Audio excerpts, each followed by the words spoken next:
आउज़ुबिल्लाहिमिनश्शैतानिर्रजीम बिस्मिल्लाहिर्रहमानिर्रहीम अस्सलाम वालेकुम वरहमतुल्लाहि वबरकातुहू।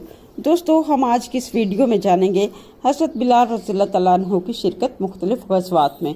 दोस्तों, हज़रत बिलाल हबशी रज़ियल्लाहु तआला अन्हु जो कि इस्लाम के पहले मुअज़्ज़िन थे, उन्होंने कई ग़ज़वात में शिरकत की और नुमायाँ कारनामे सर अंजाम दिए। वो इस्लाम की इब्तदाई और नहायत वफ़ादार सहाबियों में से थे। उन्होंने ग़ज़वा बदर, ग़ज़वा उहद, ग़ज़वा खंदक, ग़ज़वा हुनैन, ग़ज़वा तबूक में हिस्सा लिया। फ़तह मक्का के मौके पर आपको खाना काबा की छत पर चढ़कर अज़ान देने का मौका भी मिला। तमाम ग़ज़वात में आप रज़ियल्लाहु तआला अन्हु ने बड़ी जुर्रत और बहादुरी के जौहर दिखाए। इनमें ग़ज़वा बदर और फ़तह मक्का के वाक़यात सबसे अहम हैं। ग़ज़वा बदर इस्लाम और कुफर के दरमियान पहला बड़ा मार्का था जो 17 रमज़ान 2 हिजरी को पेश आया। इस जंग में कुफारे मक्का की तरफ से कई सरकर्दा कुरैशी सरदार शरीक हुए, जिनमें उमैया बिन खलफ भी शामिल था।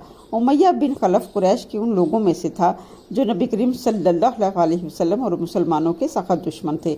जब कुरैश का लश्कर बदर के लिए निकला तो उमैया बिन खलफ पहले जंग में जाने से हिचकिचा रहा था, क्योंकि उसके करीबी दोस्त उक़बा बिन अबी मुइत ने उसे बताया था कि मोहम्मद सल्लल्लाहु अलैहि वसल्लम ने कहा है उमैया कत्ल किया जाएगा। इस पेशीन गोई से उमैया खौफज़दा था और जंग में जाने से गुरेज कर रहा था, लेकिन अबू जहल ने उसका मजाक उड़ाया और उसे मजबूर किया कि वो कुरैश के साथ मैदान बदर में जाए।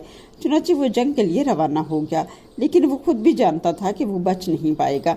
जब जंग शुरू हुई तो मुसलमानों को अल्लाह की मदद हासिल हुई और कुफार को शिकस्त का सामना करना पड़ा।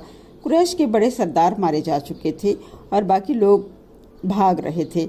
हज़रत अब्दुर्रहमान बिन औफ रवायत करते हैं कि वो बदर के मैदान में थे जब अचानक उनका सामना उमैया बिन खलफ से हुआ। उमैया ने अब्दुर्रहमान से कहा, क्या तुम मुझे कैदी बना लोगे? मेरी कीमत बहुत ज़्यादा होगी, मैं अच्छा फिदिया दे सकता हूँ। हज़रत अब्दुर्रहमान ने उसे कैदी बना लिया, लेकिन इसी दौरान हज़रत बिलाल रज़ियल्लाहु तआला अन्हु ने उमैया बिन खलफ को देख लिया। हज़रत बिलाल जो उमैया के हाथों मक्का में बहुत जुल्म सह चुके थे, इसलिए उनके दिल में उसके खिलाफ शदीद नफरत और बदला लेने की ख्वाहिश थी।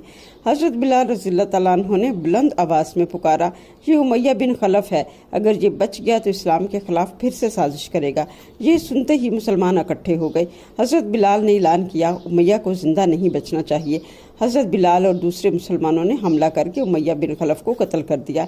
यूँ वो शख्स जो कभी हज़रत बिलाल रज़ियल्लाहु तआला अन्हु पर मक्का में बेपनाह जुल्म किया करता था, आज बदर के मैदान में उसी बिलाल के हाथों मारा गया। नबी करीम सल्लल्लाहु अलैहि वसल्लम की पेशीन गोई जो उमैया के बारे में थी वो सच साबित हुई।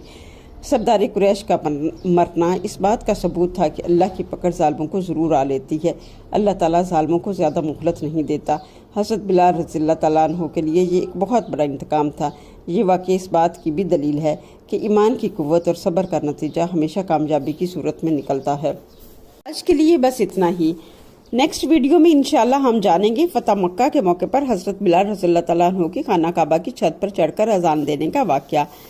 कमेंट सेक्शन में अपनी राय का इजहार ज़रूर करें। हमारे चैनल को सब्सक्राइब करें। ईमान के नूर की इस कहानी को ज़्यादा से ज़्यादा शेयर करें। हो सकता है आपकी ये एफर्ट किसी के तजदीद ईमान का बायस बने, कोई और बिलाल जैसा साबर और सच्चा आशिक़ रसूल पैदा हो जाए, आपके लिए सदका जारिया बने।